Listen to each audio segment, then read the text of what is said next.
On va essayer, avec cet exercice, de déterminer un objectif et de t'aider à sa réalisation.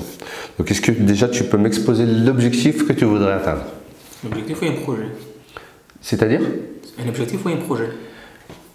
Un objectif ou un projet, c'est-à-dire quelque chose que tu as envie de réaliser. Ouais. Moi, j'aimerais en fait développer l'insertion par l'activité économique sur mon île d'origine. Qui est Mayotte. D'accord. Donc, où la population la plus jeune de France se trouve là-bas et le chômage le plus élevé touche en fait notre île. D'accord. Donc, le fait de pouvoir développer l'insertion par l'activité économique, sachant que là-bas l'éducation, il y a pas mal de difficultés à ce niveau, le chômage bat tous les records, etc. L'insertion est, pour moi, ce serait vraiment la réponse idéale en fait pour pouvoir récupérer toute cette jeunesse qui aujourd'hui malheureusement est dans la délinquance. D'accord. Ok, donc tu voudrais créer une structure ou... Je voudrais participer déjà aux structures puisqu'il y a quand même une insertion qui se fait là-bas, à une certaine échelle, mais l'idéal ça serait de participer à développer en fait ce dispositif-là à l'échelle du département. D'accord. Parce que tout est concentré malheureusement à la capitale et le chômage n'est pas que dans la capitale. En fait. Donc tu voudrais participer à l'insertion professionnelle des jeunes dans ton île d'origine. Ouais. Ok. Donc maintenant pour travailler sur cet objectif, sur ce projet, on va le passer à travers 5 critères, pour te donner des perspectives pour avancer dessus, d'accord? Alors la première, tu as déjà commencé à le faire, c'est d'exprimer de façon positive. Est-ce que tu pourrais exprimer par une phrase concise, de façon positive, ton objectif, ton projet? Une phrase positive? Oui. Par exemple, moi si je voulais t'exprimer un objectif de façon positive, je te dirais, je voudrais prendre 5 kg de masse musculaire. S'exprimer de façon positive pour que ton cerveau l'intègre. Parce que le cerveau n'intègre que les expressions positives. Ne pas, pour lui, ça ne veut rien dire. Je voudrais développer l'insertion par l'activité économique sur tous les territoires départemental de mon île. De Mayotte. De Mayotte. Très bien. Donc tu voudrais développer l'insertion économique dans tout le département de Mayotte et pas uniquement dans la capitale. Ouais. D'accord. Tu l'as exprimé de façon positive. Je voudrais savoir qu'est-ce que dans cet objectif, dans ce projet, ne dépend que de toi. Parce que tu vas agir sur ce qui ne dépend que de toi. Alors mes compétences, j'ai... Qu'est-ce qui dépend de toi? Ce qui dépend de toi, c'est de te mettre par exemple en action, de retourner sur ton île, d'intégrer une structure. Par exemple, voilà. Qu'est-ce qui dépend de toi? Déjà, il faut que je sois sur place. Voilà, c'est la première chose. Deuxième chose, trouver une structure qui pratique l'insertion dans une dynamique en fait, l'intégrer et à ce niveau, l'étape qui suit après, c'est de proposer un projet qui va pouvoir justement permettre à ce qu'on puisse développer l'insertion à l'échelle départementale.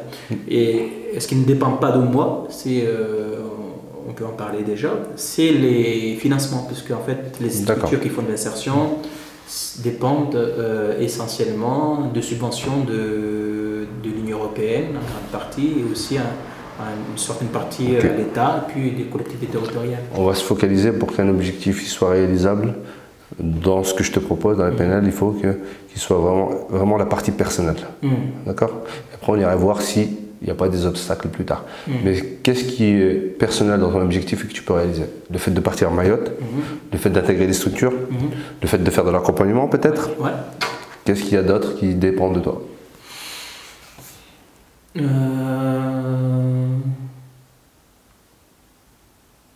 Le fait,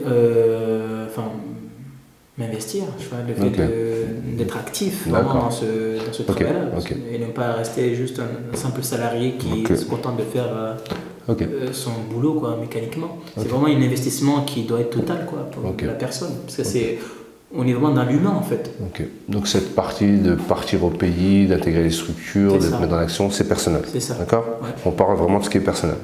Ok. Tu as exprimé le côté personnel de ton objectif. Maintenant, on va. Comment est-ce que tu vas le vérifier? Comment est-ce que tu vas le vérifier par tes sens? Comment est-ce que tu vas vérifier que ton objectif est réalisé? Est réalisé ou réalisable? Est réalisé, quand tu l'auras atteint. Tu pourrais me dire, par exemple, bah, je serai au pays, dans telle structure, et j'aurai commencé déjà à aider certains jeunes à s'intégrer, et ça sera réparti dans le département. Voilà. Alors, comment est-ce que tu vas vérifier par toi-même que cet objectif est réalisé? Comment est-ce que tu vas le sentir? Qu'est-ce que tu vas observer? Alors, moi, ce que je pourrais observer, c'est le nombre de jeunes qu'on a récupérés, par exemple, de la rue, qui ne sont pas diplômés, etc. Si je vois, moi, une diminution en fait du chômage, de l'insécurité, etc., pour moi, c'est des signes significatifs comme quoi l'intégration de cette population-là, finalement, a été effective. Ok. Et ça, Ok.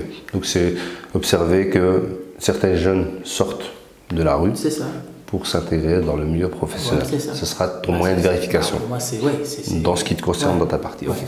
Très bien.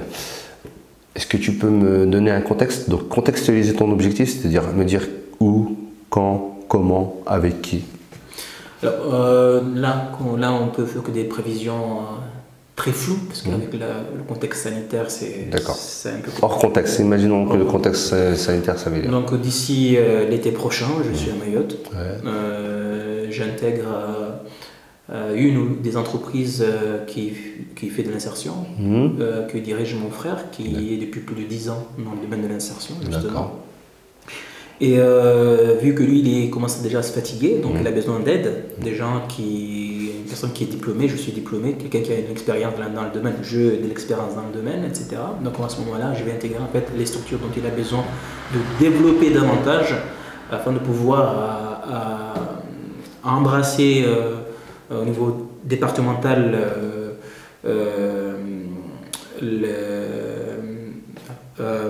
comment atteindre en fait cette population-là. D'accord. Donc à ce moment-là, moi je serai, je pense, au front. D'accord. Je suis encore frais, je suis frais, je vais compter sur cette fraîcheur-là et cette dynamique-là, puisque moi je débarque depuis plus de 10 ans. Donc pour impulser en fait une forme de dynamisme dans ces structures-là. Ok, donc d'ici cet été, avec ton frère dans sa structure, tu commences déjà à récupérer les jeunes, à les insérer dans le monde du travail. Ok.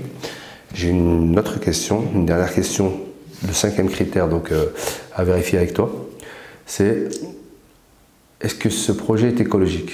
C'est-à-dire, quels pourraient être les obstacles à ce projet? Le manque de soutien au niveau local. Ça, c'est quelque chose qui peut vraiment être un frein, parce que l'insertion, ce sont des associations en fait, c'est tous des structures associatives en partie. On sait que les associations, ils marchent que par des subventions. Et là, on va tout droit vers une crise mondiale en fait. On sait que... Oublions la crise mondiale. Ok, si tout se passe très bien, l'été prochain, à ce moment-là, la seule obstacle, ce serait de pouvoir débloquer des subventions pour pouvoir justement mettre en place en fait ce projet. Et c'est impossible de fonctionner sans subvention? Bah, il faut embaucher. Quand on veut sortir les gens du chômage, etc., c'est-à-dire qu'il faut avoir des salariés qui vont faire le boulot. Parce que moi, à petite échelle, moi, j'aurais peut-être je serais manager. Donc, manager, il ne peut pas tout faire. En fait, il va développer la structure, etc., peut-être aider à débloquer des fonds, à répondre à des appels d'offres, etc.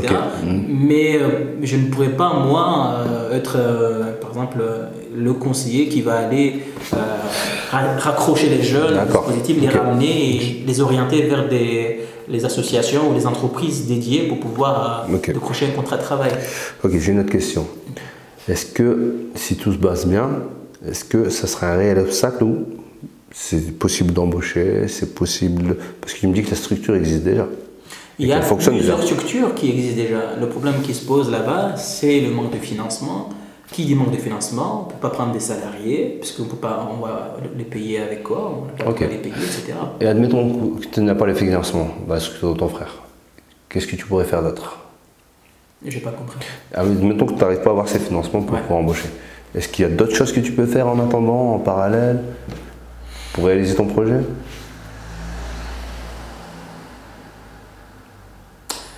Parce que finalement, tu ne sais pas si tu auras des subventions ou pas. En fait, il y a toujours un plan B quelque part. Le plan B, c'est de ne pas travailler et ça, c'est ce qui me fait mal au cœur, parce que il y a des entreprises fortes au niveau local. Je peux intégrer ces entreprises fortes. J'ai les diplômes, les compétences, l'expérience, etc. pour pouvoir les intégrer. Mais je sais que... Toujours pour faire de l'insertion? Toujours pour faire de l'insertion. D'accord. Okay. Mais le problème, c'est que plus on intègre un grand groupe, plus la marge de manœuvre, j'ai envie de dire, tout est déjà un peu... Et faire bouger des structures de cette envergure-là, la marge de manœuvre est très réduite en fait. Alors que des associations, des petites associations comme ça, en fait, il y a vraiment... On peut innover, on peut... Rapidement, il y a une créativité en fait qu'on peut tout de suite utiliser, mobiliser et mettre en place. Contrairement à des grands groupes ou des grandes entreprises où notre voix ne pèse pas beaucoup. Quoi. Mais est-ce que ça pourrait être une étape intermédiaire, le temps de trouver les financements, de pouvoir faire fonctionner ta structure, ou c'est inenvisageable? Ça peut être une étape intermédiaire, parce que dans tous les cas, si je vois que ça, au niveau du plan A, c'est un peu plus compliqué, parce que il y a des manques de subventions qui empêchent d'embaucher en conséquence, de mettre en place par la suite des outils qui doivent être subventionnés puisqu'on n'a pas forcément les moyens, etc.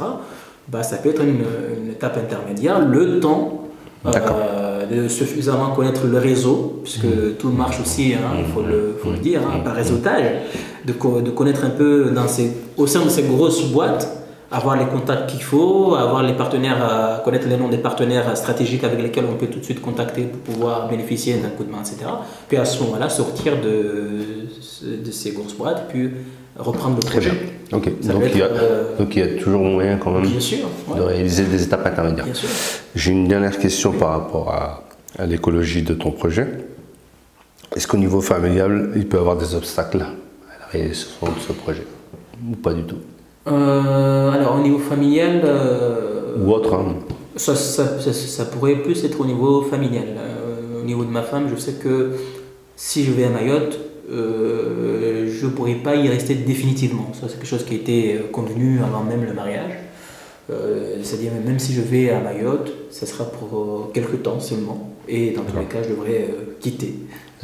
Voilà. Est-ce que c'est gênant pour ton projet, pour ton objectif? Si on me laisse un délai, par exemple, je ne sais pas, de 5 ans, ça va, j'aurai le temps de faire des trucs. Mais si c'est pour y aller pour 1 an ou 2 ans, c'est sûr que le temps de déployer tout ça, ça va prendre du temps. Et ce serait quand même dommage de ne pas aller jusqu'au bout en fait, de ces efforts. Et ça, je trouve ça dommage. Très bien. Ok. Et quelle pourrait être la première étape pour la réalisation de ton projet? Alors, la première étape, ce serait d'être à Mayotte. Donc de partir là-bas. Ouais. Ok, d'accord. Très bien. Et tu envisagerais de faire ça dans quel délai? Dans 12 mois. Okay. Tu me parles de l'été prochain? Oui, 12 mois. J'ai arrondi quoi. Là, on est mois de décembre, mois de novembre. Donc ça serait bien l'été prochain, donc juillet, août. Oui, ça fait moins de 12 mois quand même. 12 mois. Ça fait, non, ça fait 7-8 mois. 9 mois maximum. Donc à peu près, ouais. Ok, d'accord. Ok, donc tu seras à Mayotte d'ici l'été prochain. Ouais. Donc disons 9 mois. Ok, très bien. Alors moi, ce que je vois par rapport à ton objectif, c'est qu'il est... ok, tu l'exprimes de façon positive, mais par exemple, par rapport au niveau personnel, il y a beaucoup de choses qui quand même qui ne dépendent pas de toi. D'accord? Donc il faudrait peut-être revoir pour un peu plus contrôler ton objectif, avoir un objectif un peu plus personnel. Et au niveau du contexte, tu l'exprimes assez bien, même si tu lèves certains obstacles. C'est au niveau de l'écologie, là aussi il faudrait explorer, voir si écologiquement, parce que tu me dis il me faudrait 5 ans pour faire quelque chose de bien, mais si c'est qu'un an ou 2, c'est-à-dire qu'il y a des choses quand même qui dépendent aussi de ton couple, de ta famille. Donc dans une seconde étape, on pourrait peut-être retravailler chaque critère de cet objectif pour voir s'il est vraiment réalisable ou pas. peut-être envisager autre chose. Est-ce que ça te va? Ouais. Je te remercie en tout cas. Ben, je te remercie.